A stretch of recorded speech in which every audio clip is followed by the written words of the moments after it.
Berarti Ini kita tidak bicara kehendak elit, tapi ini kalau ada dukungan dari rakyat, Anda sendiri dengar jangan mana, ya. setelah putusan MK dibahas bersama Iya Kim. dong, kita tunggu di MK. Dalam waktu Ini demokrasi ya, sampai saat terakhir daftar semua kemungkinan bisa saja. Ya, saya katakan kita harus rukun, harus kerjasama. Ya, saya bilang saya hubungan sama Pak Ganjar baik. Ya. Ini tokoh-tokoh baik semua, rakyat perlu ketenangan. Kehendak rakyat menjadi kata kunci Prabowo Subianto menanggapi wacana Gibran Rakabuming menjadi bakal calon wakil presiden yang akan mendampinginya di Pilpres 2024. Tapi untuk bisa meminang putra sulung Presiden Jokowi tersebut diperlukan putusan dari Mahkamah Konstitusi. Sidang putusan uji materi atas pasal Undang-Undang Pemilu yang mengatur batas usia minimal Capres-Cawapres rencananya akan diputus pada 16 Oktober mendatang. Putusan ini penting karena jika MK meloloskan uji materi, artinya jalan bagi Gibran yang berusia 36 tahun yang awalnya tidak memenuhi syarat umur untuk maju di Pilpres akan terbuka. Juru bicara MK Fajar Laksono dalam pesan singkat kepada Kompas TV menyebut semua hakim Mahkamah Konstitusi direncanakan akan hadir dalam sidang putusan itu. Jelang putusan MK tersebut, PDIP meyakini Hakim Konstitusi bakal memberikan keputusan dengan mengedepankan kepentingan bangsa dan negara. Percaya bahwa Hakim Mahkamah Konstitusi harus memegang sikap kenegarawanan, mengedepankan kepentingan bangsa dan negara. Sudah banyak suara-suara dari masyarakat yang disampaikan untuk menjaga marwah dari Mahkamah Konstitusi. Kami meyakini bahwa suara-suara itu didengarkan. Karena pengalaman kita ketika menghadapi pemerintahan yang otoriter 32 tahun Orde Baru, ketika suara rakyat tidak didengarkan, maka yang tampil adalah kekuatan moral, kekuatan politik kebenaran. Sementara itu, Gibran Rakabuming menanggapi santai banyaknya dukungan dirinya menjadi bakal calon wakil presiden pendamping Prabowo. Dia mengaku tidak akan tergesa-gesa mengambil keputusan terkait aspirasi yang disampaikan oleh relawan kepada dirinya. Saya santai aja. Yang pengen jadi yang pengen dorong jadi cawapres ada, yang pengen tetap jadi wali kota ada juga, yang pengen jadi gubernur juga ada. Gubernur mana, Mas? DKI Jateng. Relawan kan seperti itu. Warga kan seperti itu.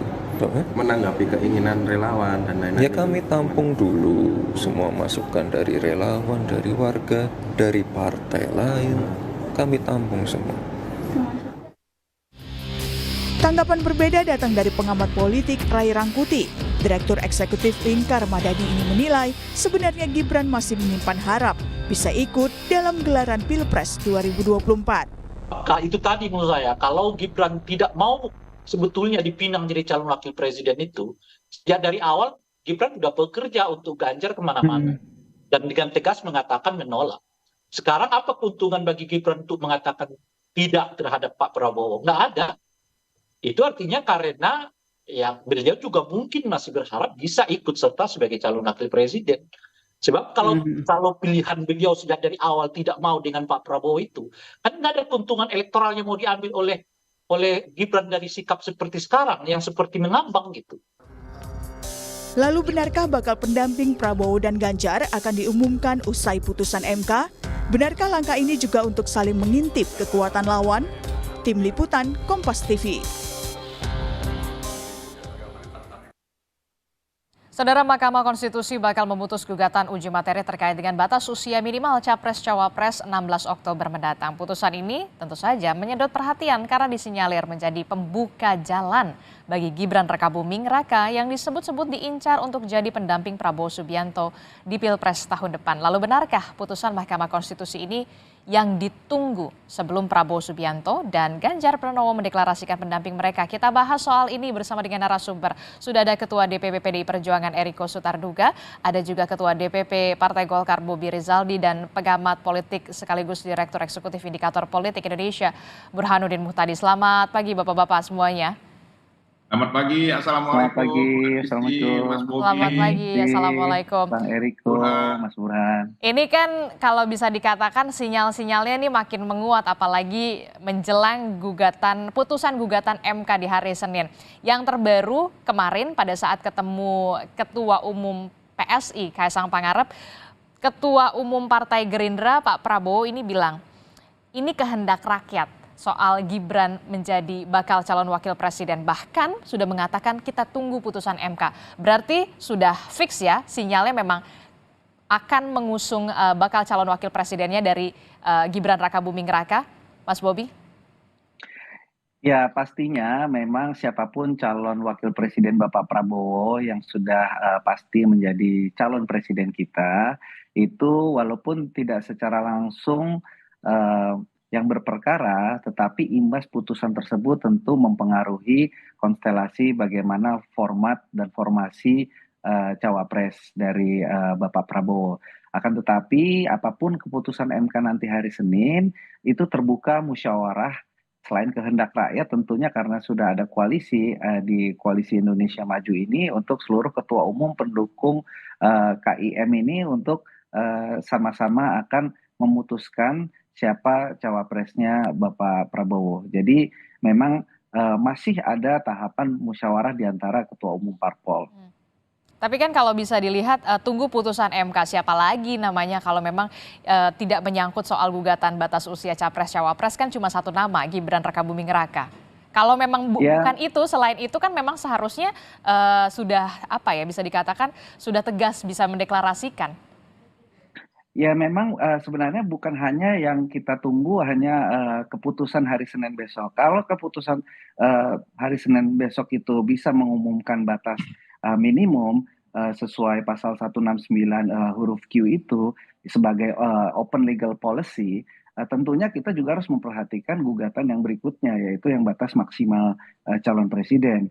Jadi bukan semata-mata hanya soal bagaimana keputusan tersebut, tapi konstruksi putusan tersebut juga perlu kita cermati bersama. Ini yang perlunya nanti musyawarah pada hari Senin. Kalau soal substansi minimal, memang sudah banyak presiden di negara-negara lain. Di Amerika pun juga 35, ada di Australia, ada di Brazil, Siprus, India, itu semua 35 tahun. Tetapi memang untuk keputusan nantinya tentu harus bersama-sama dengan Ketua Umum Partai Pendukung Koalisi Indonesia Maju untuk Bapak Prabowo. Oke, jadi harus sama-sama dibahas musyawarah untuk mufakat begitu. Nah, berarti nanti malam atau seperti apa? Kan katanya informasinya hari ini juga Ketua Umum Koalisi Indonesia Maju akan membahas soal bacawa pres. Ya, memang semuanya kan terkait format bagaimana strateginya, bagaimana nanti pola pemenangannya terkait apapun keputusan MK hari Senin. Ya memang kalau di dalam hati semoga ya keputusan MK hari Senin itu sesuai dengan ekspektasi dan rencana-rencana pemenangan calon presiden Bapak Prabowo. Emang ekspektasinya berarti supaya bisa mengusung Gibran dong, Mas Bobi, kalau sesuai ekspektasi.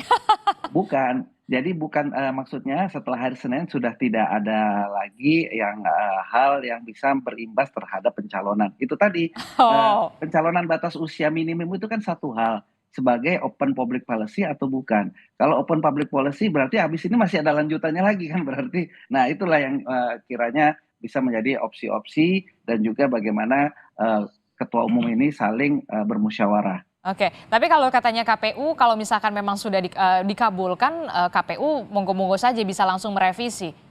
Berarti makin mulus dong langkahnya. Ya itu kan kita kan hanya berbicara mengenai usia minimum. Tetapi kan itu tadi ada gugatan lain yang perlu juga kita waspadai, yaitu batas maksimal. Dan itu pasalnya sama, pasal 169 huruf Q itu juga. Oke, kayaknya ini nih Bang Eriko udah nggak sabar nih mau jawab seperti apa Bang Eriko. Bang Eriko, ini menunggu ekspektasi, harus sesuai ekspektasi. Sebenarnya begini Mbak Adisti, saya kadang-kadang ya bertanya-tanya, kemarin juga di beberapa media, ini bagi Mbak Adisti, Mas Bobi, Mas Burhan, begitu juga seluruh penonton Kompas TV dimanapun Anda berada, apakah sudah pasti hari Senin ini keputusan? Tidak ada yang bisa menjamin itu. Sudah berapa kali mundur dalam hal ini. Itu pertama.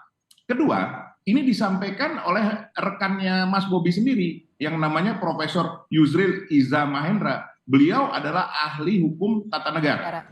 Ya, jangan kita kaitkan karena beliau sebagai ketua umum satu partai, tapi beliau menyampaikan bahwa ini adalah open legal policy yang sebenarnya diputuskan oleh Mas Bobi dan kita semua yang ada di DPR. Nah, ini belum menjalaninya. Kalau di 2024 sangat wajar. Nah, inilah berkembang semua ide-ide seperti ini. Ada 3 kemungkinan, Mbak Adisti. Ya, saya bukan karena PD Perjuangan nomor 3 ya, tapi memang ada 3 kemungkinan. Pertama, seperti yang diharapkan Mas Bobi tadi, dipenuhin hal itu. Walaupun sebenarnya jadi tanda tanya juga, bagaimana nasibnya ketua umumnya Mas Bobi, Pak Erlangga? Apakah tidak akan dimajukan juga? Itu kan menjadi pertanyaan umum. Yang kedua, apakah pasti tanggal 16? Jangan-jangan mundur tanggal 23, jangan-jangan mundur tanggal 30, supaya tidak mempengaruhi pendaftaran. Yang ketiga, ya jangan-jangan tidak dipenuhi. Kan bisa saja hal ini terjadi. Itu segala kemungkinan. Karena seolah-olah sekarang Mbak Adisti, di tengah masyarakat maupun di seluruh media, bahwa seolah-olah seperti sudah putus. Ada yang menduga-duga 54, 441, dan lain-lain. Itu yang saya juga merasa heran. Kok sudah ada seperti kepastian, apakah ini sudah bocor ataukah apa? Kan itu kan menyangkut mengenai soal tata hukum. Dan jangan lupa Mbak Disti, bahwa MK ini dibentuk, kalau saya tidak salah, pada zaman eranya Ibu Megawati sebagai presiden. Nah, bagi kami, PDI Perjuangan, tentu menjadi pertanyaan, bagaimana kami mau membahas ini sementara belum ada satu keputusan. Pada rapat Ketua Umum yang terakhir juga Rabu yang lalu juga belum membahas sampai ke sana mengenai persiapan-persiapan, siapa calon-calon, tentu. Dan itu tidak jauh dari yang beredar di tengah masyarakat. Itu yang ada. Bagaimana membicarakan sesuatu yang belum ada. Nah, ini kan sesuatu yang lucu kalau dilihat sebenarnya yang berkembang dalam masyarakat saat ini, dan juga rakyat kita ini melihat dengan jeli seperti apa sih sebenarnya proses-prosesnya. Kalau kita lihat komentar-komentar juga di netizen, sangat beragam yang didapatkan. Jadi marilah kita lihat, dan sekali lagi ya kita percayakan kepada hakim-hakim MK bahwa mereka ini adalah perwakilan. Nah, ini kan terlalu jauh, perwakilan yang maha kuasa di muka bumi ini untuk memutuskan sesuatu yang adil, dan itu nanti kan final dan binding, Mbak Adis. Itu yang bisa saya sampaikan untuk sampai saat ini. Oke, hakim merupakan perpanjangan tangan Tuhan, begitu ya, bisa dikatakan seperti itu. Nah, kalau Bang Eriko sendiri, kalau PDI Perjuangan sendiri sampai saat ini sikapnya seperti apa soal gugatan usia capres dengan cawapres ini? Memang tidak setuju dengan adanya ini kan? Kalau dari kami, ini kan fungsi kewenangan itu yang Mas Bobi mungkin pasti saya rasa setuju, itu adalah fungsi kewenangan dari DPR. Hal yang memang sangat wajar menjalani satu proses dalam katakan sesuatu yang sudah diputuskan sampai nanti dijalankan. Setelah itu ada proses berikutnya, silakan saja, tidak ada masalah sebenarnya. Dan bagi kami, kalaupun, nah ini kan berandai-andai jadinya kan Mbak Disti, walaupun sebenarnya kalau nanti saya katakan menduga-duga enggak baik juga. Berandai-andai, ya andaikanlah diputuskan seperti itu, tidak ada juga masalah. Apakah Mas Gibran bukannya kader PDI Perjuangan? Nah, itu yang jadi pertanyaan juga kan. Ini masih jadi KTA-nya kan masih KTA merah nih. Nah, itu jadi sekali lagi ini kan yang apakah bagian ini menjadi satu pertanyaan bagi yang lain, ya silakan saja, itu kan hak dari semua. Tapi Mbak Adisti, ada satu hal yang menarik ini yang perlu saya sampaikan di sini.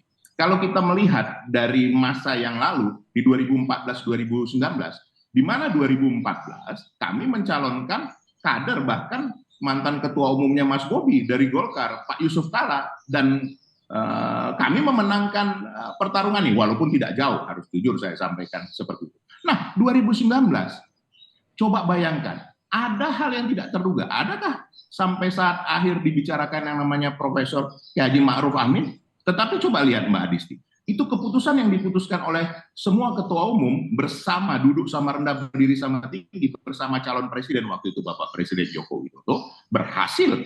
Nah, ini bisa saja tak terduga yang terjadi nanti setelah tanggal 16. Nah, kalau dikatakan apakah ada kaitannya dengan keputusan Mahkamah Konstitusi? Sebenarnya tidak seperti itu, karena pendaftaran sendiri baru tanggal 19. Oke. Kalau kita lihat, ini sekuensinya ya. kemarin rapat ketua umum tanggal 11. Berarti rapat ketua umum yang akan datang tanggal 18. Ya kita lihatlah nanti tanggal 18 nih. Apakah tanggal 18? Bisa saja lebih cepat seperti yang disampaikan Sekjen kami Mas Hasto. Oke, bisa saja lebih cepat karena memang menunggu gugatan usia capres dan juga cawapres ini ya. Nah, kalau diprediksi seperti itu kan ya kita kan juga tidak ingin untuk apa membantah itu karena keputusan itu sendiri belum terjadi. Oke, kita lihat keputusannya nanti akan seperti apa. Pasti koalisinya Ganjar ataupun Pak Prabowo ini juga masih menunggu dan menantikan bagaimana soal putusan ini. Mas Burhan melihatnya seperti apa nih? Konstelasi apa yang nantinya bisa berubah jika memang keputusan MK ini mengabulkan gugatan usia capres dan juga cawapres 35 tahun untuk cawapres? Sebenarnya kita belum tahu persis ya apa yang akan diputuskan oleh MK. Yang kita dengar baru rumor dan spekulasi. Meskipun gelagat MK mengabulkan gugatan terkait dengan uji materi batas usia minimum itu memang terasa kuat, tetapi secara formal belum diputuskan. Nah, mengapa disebut secara kuat? Minimal ada dua alasan. Pertama, berkaitan dengan MK tidak mempersoalkan legal standing dari para penggugat uji materi. Nah, ini penting nih karena banyak ahli yang mempertanyakan legal standing dari para penggugat yang tidak dirugikan secara langsung oleh aturan berkaitan dengan batas usia minimum capres-cawapres 40 tahun. Tapi MK tidak mempersoalkan itu dan terus melanjutkan pembahasan materi gugatan. Yang kedua adalah tadi sudah disebutkan ada banyak ahli termasuk Profesor Yusril, Profesor Mahfud MD yang mensinyalir dan mengatakan bahwa masalah uji materi berkaitan dengan batas usia minimum itu termasuk open legal policy. Tetapi harus memerlukan berbulan-bulan buat MK untuk memutuskan. Dan akhirnya kita akan tunggu hari Senin nanti. Nah, kalau misalnya sampai berbulan-bulan untuk perkara yang menurut banyak pihak mudah untuk diputuskan, berarti serius nih gelagat yang tadi saya sebut, kemungkinan untuk mengabulkan gugatan terkait dengan batas usia minimum.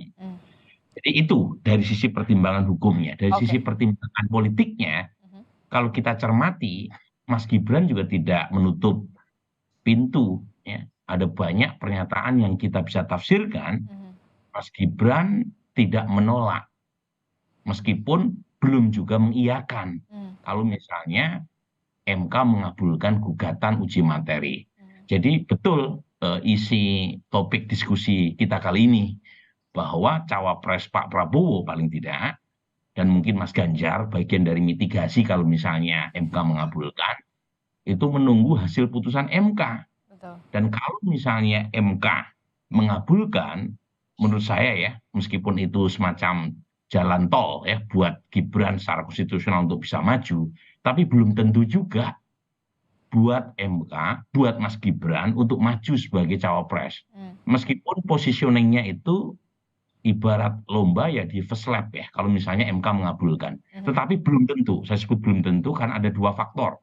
Pertama adalah tergantung Pak Jokowi. Karena kalau misalnya Pak Jokowi memberi izin kepada Gibran maju sebagai cawapres Pak Prabowo, itu tentu akan membuka konfrontasi lebih dalam dengan PDI Perjuangan. Karena bagaimanapun Pak Jokowi dan Mas Gibran adalah kader PDI Perjuangan. Jadi kalau misalnya Mas Gibran diberi izin ya menjadi cawapres Pak Prabowo, sementara basis Mas Gibran itu overlap dengan basis PDI Perjuangan dan Mas Ganjar, itu artinya semacam mengibarkan konfrontasi dengan kubu Bung Eriko. Gitu. Iya, itu yang pertama. Jadi belum tentu ya. Sangat tergantung oleh keputusan akhir Pak Jokowi. Yang kedua adalah pertimbangan elektoral. Apakah Mas Gibran maju sebagai cawapres Pak Prabowo itu electoral liability ataukah electoral asset? Itu apakah winning ticket ataukah losing ticket? Ini penting nih. Kalau misalnya dianggap sebagai electoral liability, artinya potensi apa yang bisa membuat Mas Gibran jadi beban elektoral? Misalnya tudingan terkait dengan politik dinasti. Ya, betul. Ya. itu kalau misalnya digulirkan sampai Februari, seberapa besar efek itu menggerus elektabilitas Pak Prabowo, termasuk juga approval rating Pak Jokowi sendiri. Yang kedua, bisa juga sebagai electoral asset. Kalau misalnya Mas Gibran menjadi cawapres Pak Prabowo, sinyal buat pendukung Pak Jokowi untuk mendukung Prabowo Gibran harusnya lebih terang. Kalau sekarang kan terbagi, ada yang ke Mas Ganjar, sebagian besar ada yang ke Pak Prabowo. Nah, kalau anaknya sendiri yang menjadi cawapres Pak Prabowo, pendukung loyalis Pak Jokowi harusnya tidak perlu berpikir panjang. Oke.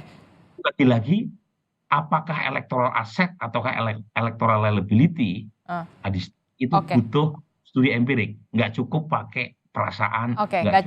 Nggak cukup pakai perasaan, tapi juga perlu ada datanya. Jangan sampai kemudian ketika mengusung Gibran itu justru malah dikhawatirkan elektabilitasnya itu bisa menggerus, karena memang soal kasus bisa dikatakan opini soal politik dinasti itu. Nanti saya akan tanyakan ini ke Mas Bobi, kubunya Prabowo Subianto, apakah ini juga menjadi bahan pertimbangan untuk mengusung bakal calon wakil presidennya dengan nama Gibran Rakabuming Raka. Sesaat lagi usai jeda, tetaplah bersama kami.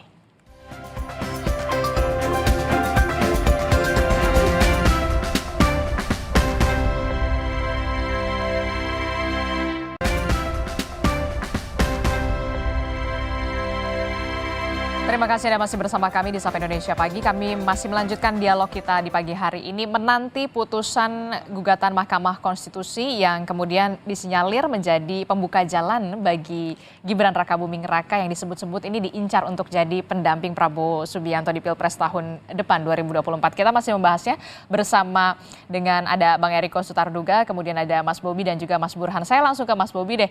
Mas Bobi, ini kan kita tahu ya, Mas Gibran ini sinyalnya makin menguat di kubunya Pak Prabowo. Kehendak rakyat, kemudian kita tunggu putusan MK Senin depan. Padahal kalau kita lihat di sini, di radar bakal calon wakil presiden koalisi Prabowo, nama Erlangga ini bisa dikatakan nama Pak Erlangga ini sudah all out, begitu. Seperti apa? Ya, memang salah satu bahan dalam permusyawarahan untuk menjadikan calon wakil presiden Bapak Prabowo, tentunya kami dari Partai Golkar mengusung penuh dan mendukung penuh Bapak Airlangga Hartarto. Belum ada yang lainnya. Tetapi kalau bila mana calon presiden dari Partai Golkar Bapak Prabowo ini ada silaturahim dengan para tokoh-tokoh nasional, itu mungkin ya itu kan boleh-boleh saja. Tetapi dalam hal penetapan calon wakil presiden, tentu saat ini Partai Golkar tidak ada lain dan tidak bukan adalah Bapak Airlangga Hartarto. Dan itu adalah dasar bagaimana permusyawarahan ini kita membentuk suatu koalisi baru, koalisi Indonesia Maju, di mana nanti siapapun calon wakil presidennya, yang jelas wakil presiden dari Partai Golkar yang saat ini akan diusung adalah Bapak Airlangga Hartarto. Jadi apapun nanti hasil dari keputusan MK, bila mana itu menjadi pertimbangan calon presiden kita, tentu itu pun harus dimusyawarahkan dan juga harus mendapat persetujuan dari Ketua Umum Partai Golkar sebagai pendukung koalisi Indonesia Maju. Oke, kalau dari Golkar sendiri memang tetap mengusung atau tetap 100% pas saat ini. Oke. Tidak ada yang lain. Walaupun memang ada pertimbangan nama-nama lain menguat ya. Salah satunya adalah Gibran Rakabuming Raka yang kita tahu ada di kubu sebelah, KTA-nya masih KTA merah begitu kalau dilihat ya. Saya ke Bang Eriko. Bang Eriko, ini gimana langkah mitigasinya akan seperti apa kalau memang kemudian bisa dalam tanda kutip dicaplok begitu, ataukah memang optimis yakin ini nggak akan terjadi? Ya jujur saja Mbak Adisti, kami sampai kemarin pun saya bertemu Ibu Ketua Umum tidak pernah ada berbicara soal itu dan mengkhawatirkan soal itu. Nah jujur bagi kami masih jauh lebih banyak tugas-tugas di dalam rangka memenangkan Mas Ganjar Pranowo. Ya ini mungkin kalau dianggap sebagai hal lain silakan saja lah. Tapi kami door to door sekarang sudah berjalan. Bahkan langsung ke masing-masing rumah penduduk itu yang ditugaskan. Karena menurut kami apapun akhirnya Mbak Adisti, apapun ceritanya keputusan MK dan lain-lain yang diduga-duga sesuai harapan oleh banyak pihak, sebenarnya kan tidak juga itu yang menjadi keputusan rakyat. Nah ini yang kadang-kala Mbak Adisti tidak disadari bahwa yang memilih ini nanti rakyat. Bayangkan saja, ini ditonton oleh rakyat Kompas TV dan ini merupakan satu pembelajaran baik. Tadi Mas Burhan juga sudah sampaikan bahwa apapun juga perkembangan-perkembangan yang ada ini kan dilihat sepenuhnya oleh rakyat. Oke. Nah kalau dilihat ini tidak sesuai memenuhi ekspektasinya, apakah akan dipilih? Belum tentu Mbak Adisti, itu kenyataan yang ada. Apakah jaminan dari dukungan partai, katakan partai jauh lebih banyak, sudah lebih 50%, kemudian rakyat pasti memilih itu? Belum tentu. Karena ini dilihat figurnya, dilihat track recordnya. Dan ya maaf, kalau kita melihat, boleh saja ada yang tidak sependapat. Tapi kalau dalam pergantian kepemimpinan nasional itu adanya regenerasi, itu penting sekali Mbak Adisti. Apapun seperti itu, karena kenapa? Bayangkan kalau kepemimpinan ini diteruskan menjadi sesuatu yang lebih berumur atau lebih senior. Ini bagaimana akan terjadi? Dan rakyat akan melihat itu juga. Jadi ini sebenarnya jujur saja Mbak Adisti, 1 minggu ke depan ini kan ini hal-hal yang paling prinsipil yang dilihat oleh semua partai. Adakah partai yang mau kalah? Nggak ada lah Tidak pastilah ada. ya. Tapi Seperti Mas Bobi katakan, sebelum janur kuning memang sudah pasti namanya Golkar ada di sana terus, belum tentu. Ini sampai tanggal 19 ini ya masih banyak kemungkinan-kemungkinan yang akan terjadi. Tidak ada yang bisa menjamin bahwa adanya satu kepastian di dalam keputusan itu. Yang pasti adalah ketidakpastian itu sendiri. Coba bayangkan, kalau misalnya nanti Pak Erlangga tidak dicalonkan, bagaimana Mas Bobi? Partai sebesar partai yang sudah lama dari zaman kita bersama-sama, dari zaman waktu yang lalu, tiba-tiba terus kemudian dapat apa? Apa yang terjadi? Apakah itu semua slogan-slogan, apakah semua baliho, semua itu hanya suatu kesia-siaan? Kan tidak seperti itu Mbak Adisti. Itu yang kita bahas kalau kita mau melihat secara jujur. Dan jangan lupa, rakyat sangat cerdas dalam hal ini. Lihat nanti dalam proses. Rakyat sudah sangat cerdas. Saya juga tadi melihat Bang Eriko sepertinya lebih adem ayem ya sekarang ya. Ataukah memang sudah ada nama ya untuk pendamping dari Pak Ganjar ini ya? Katanya sudah ada nama ya, tapi masih dikip begitu. Jujur saja Mbak Adisti, andaikan pun saya tahu, istri saya saja belum tahu. Apalagi yang lain. Bagaimana lah saya bisa memastikannya? Kan tadi saya sudah pastikan, yang pasti saat ini adalah ketidakpastian itu sendiri. Bisa saja terjadi hal-hal yang tidak terduga. Itu Mbak Adisti. Oke, nah saya langsung ke Mas Burhan. Mas Burhan, kalau melihat ini kan kita juga tidak bisa menutup mata ya. Banyak sekali deklarasi-deklarasi dukungan terhadap Gibran Rakabuming Raka ini untuk maju sebagai calon wakil presiden dari Prabowo Subianto di beberapa daerah. Anda melihatnya fenomena ini apakah akan meningkatkan elektabilitas Gibran dan Prabowo atau justru seperti apa?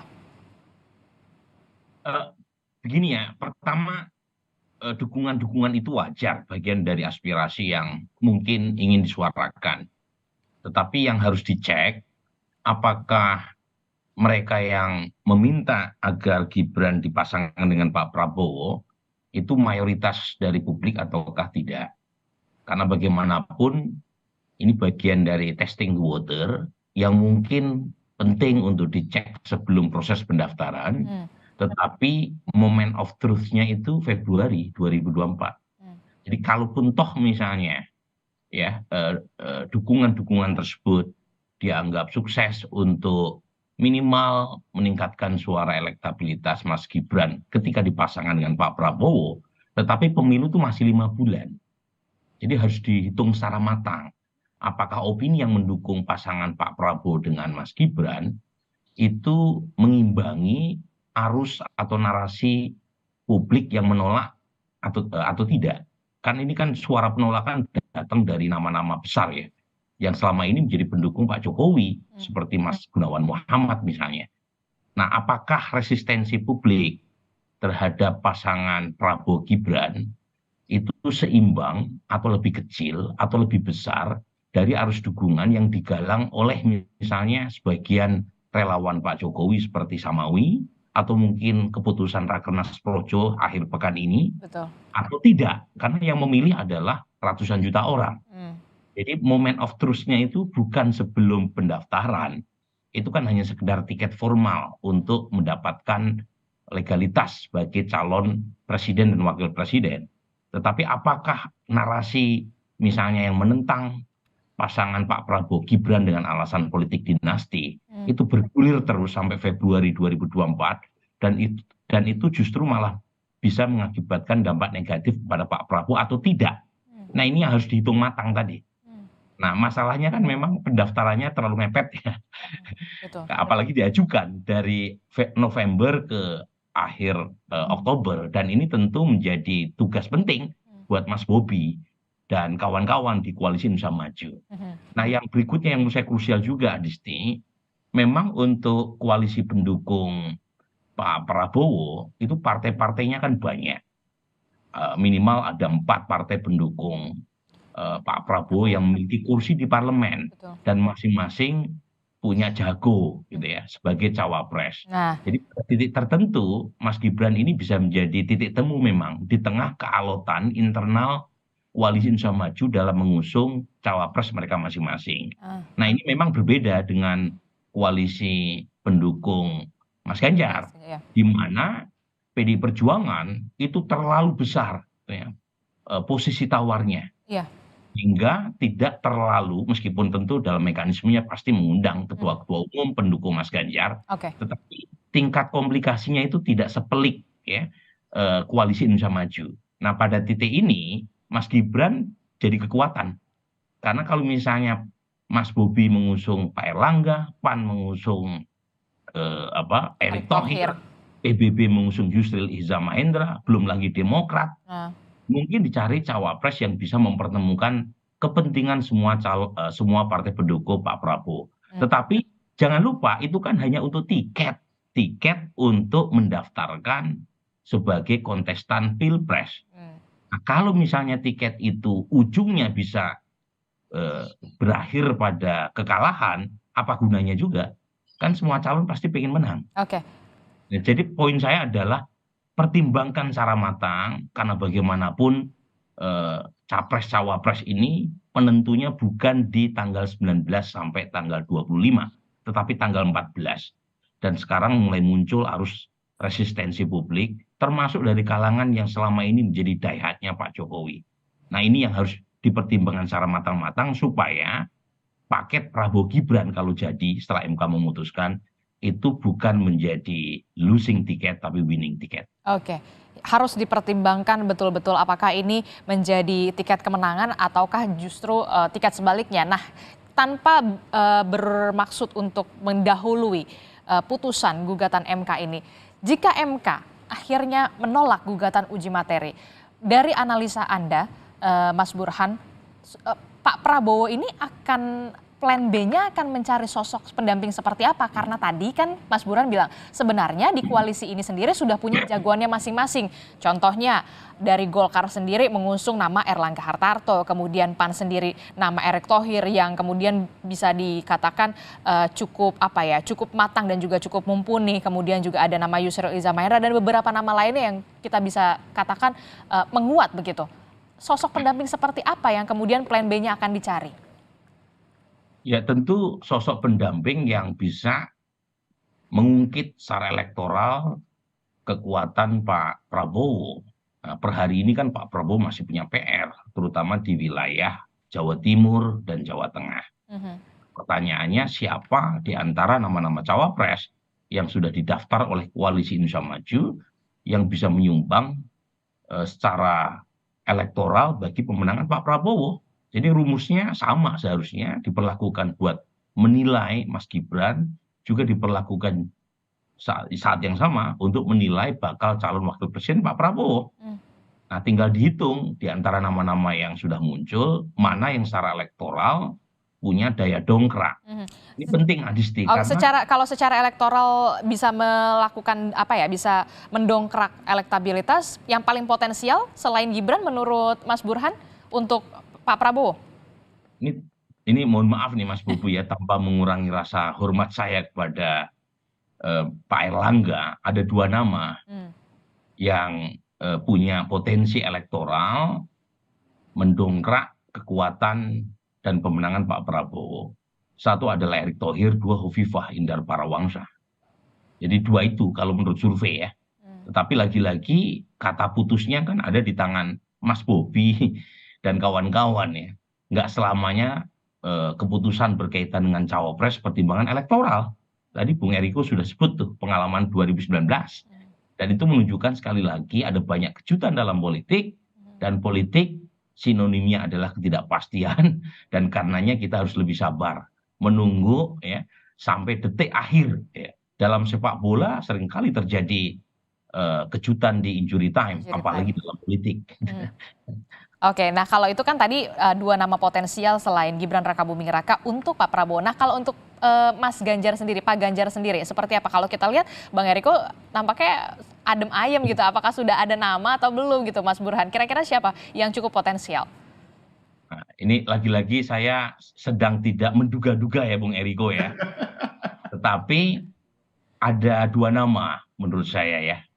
Tiga mungkin biar lebih luas spektrumnya.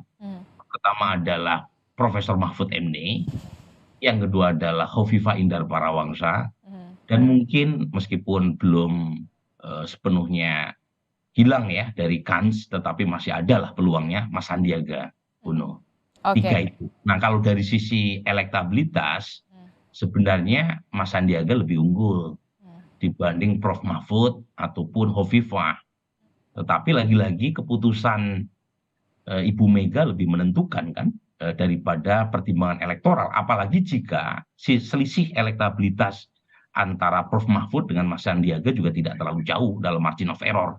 Artinya keputusan subjektif dan asesmen kualitatif lebih menentukan. Karena secara objektif statistik tidak terlalu signifikan beda antara para wakil presiden ya yang ada di kantong Ibu Mega. Oke, saya ke Mas Bobi. Mas Bobi terakhir, hari ini betulkah ada pertemuan Ketua Umum Koalisi Indonesia Maju, partai politik, dan apakah ini juga akan membahas soal plan B-nya ketika uji materi di MK ini ditolak? Apakah plan B-nya sudah disiapkan dengan pertimbangan ada nama-nama yang potensial? Nama Erick Thohir, kemudian ada nama Khofifah. Mas Bobi. Kalau agenda detailnya ya tentu itu harus ketua umum saya itu yang menjawabnya. Tetapi kalau musyawarah bagaimana menjikapi nanti dalam masa pendaftaran, itu tentu bukan hanya dengan ketemu fisik saja, tentu juga banyak pertemuan-pertemuan yang sifatnya juga bisa saling berkomunikasi. Tetapi kalau dalam pertemuan nanti malam, apakah dibahas agenda-agenda tersebut, ya paling utama adalah secara garis besar tentu persiapan untuk menuju pendaftaran. Dengan tetap kami dari Partai Golkar mengusung Bapak Erlangga Hartarto menjadi calon wakil presiden untuk Bapak Prabowo Subianto. Oke, tetap kalau dari Golkar nama Erlangga tetap harus diajukan ya. Nah itu nanti malam jam berapa dan di mana, Mas Bobi? Pertemuan. Seperti yang dikatakan seperti Bang Eriko Sutarduga, yang pasti adalah ketidakpastian. Mbak Disti. Iya Bang Eriko. Saya kenal Mas Bobi ini betul. Baru kali ini saya lihat kurang bersemangat beliau ini. Kenapa kira-kira Bang Eriko? Begini, saya kalau jangankan sedangkan Mas Ganjar maju aja super semangat, apalagi misalnya Ibu Mega. Nah ini ketua umumnya maju, ya harusnya betul-betul bersemangat dan yakin bahwa kita menjadikan sesuatu hal yang benar. Nah, tapi satu hal yang saya mau apresiasi Mbak Disti, ini Mas Burhan ini hari ini betul-betul jadi seorang filsafat. Saya belum pernah melihat Mas Burhan sehalus, selembut ini, tapi saya harus jujur, apa yang disampaikan Mas Burhan itu benar. Dan yang berkembang di kami memang tiga ini yang menjadi yang utama. Itu betul. Mas Burhan, saya tidak mengada-ngada, itu yang berkembang di kami. Tapi sekali lagi, politik the art of possibilities. Tidak ada yang tidak mungkin di politik. Politik adalah seni segala kemungkinan. Jadi kita tunggu saja Mbak Adisti, apakah sesuai prediksi Mas Burhan itu yang berkembang di kami sekarang, ataukah bisa terjadi hal yang tidak terduga seperti di tahun 2019. Nah itu jujur, sampai kemarin pun saya mencoba ini belum saya ketemu. Ini harus saya sampaikan apa adanya. Jadi sekali lagi, apa inti dari semua ini? Mbak Adisti, apapun keputusan MK, kami tidak gentar. Kami maju terus. Kita akan memenangkan Mas Ganjar bersama pasangannya. Untuk apa? Untuk dipilih oleh rakyat. Karena ini adalah suara rakyat yang menentukan nanti. Kami daftarkan yes, tetapi yang memutuskan adalah rakyat Indonesia. Dan kami meyakini Mas Ganjar yang akan dipilih. Oke, kita akan tunggu seperti apa nanti putusan dari gugatan Mahkamah Konstitusi, akankah ditolak ataukah justru dikabulkan. Kita akan nantikan bersama tentunya. Terima kasih Mas Bobi Rizaldi dari Partai Golkar dan juga ada Bang Eriko Sutarduga dari PD Perjuangan dan juga Mas Burhanuddin Muhtadi telah bergabung bersama kami. Terima kasih. Terima kasih Adisti, Mas Burhan. Terima kasih Adisti. Om Eriko semangat. Semangat.